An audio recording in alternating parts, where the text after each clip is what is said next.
It was recently revealed that one of the founders of Facebook, Mark Zuckerberg, had a secret meeting at the White House with President Donald Trump. Also in attendance was the billionaire libertarian venture capitalist Peter Thiel, who is a huge supporter of Donald Trump and one of his biggest supporters kind of from Silicon Valley.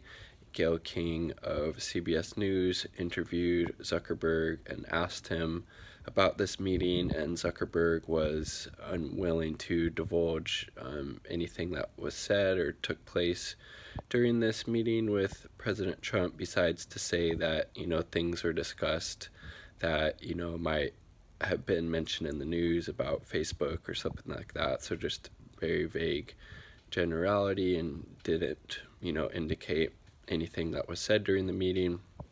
And what's very fascinating about this is to think about whether Zuckerberg was there to lobby Trump about something, or if Zuckerberg was there to be lobbied by Trump for something.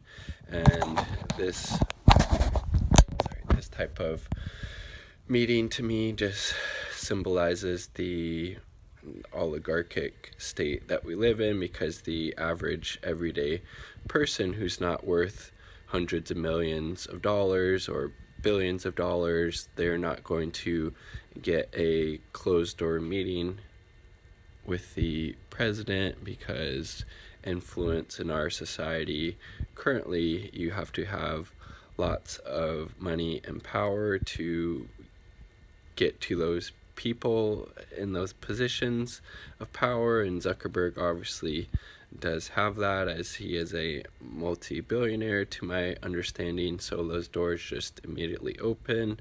And it's also very telling that when Zuckerberg testifies before Congress, he talks about how, Facebook is working to be this very transparent organization and company, and shedding light on all of their practices and policies and things of that nature.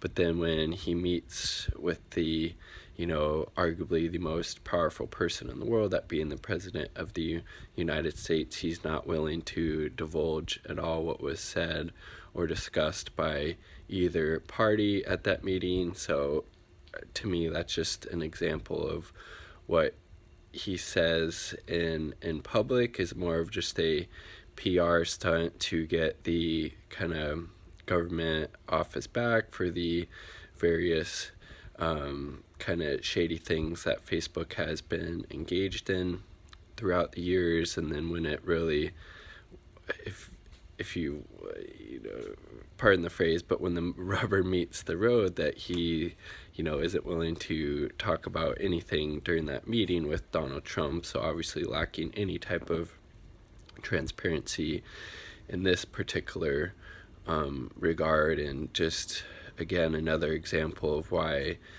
we need to get money out of politics, and why there shouldn't be people with, millions and billions of dollars, when, there's a huge chunk of the population in the United States that's living paycheck to paycheck. There's, lots, hundreds of thousands of people going without housing. There's kids, living in poverty. There's people dying because they don't have health insurance. Our environment's falling apart.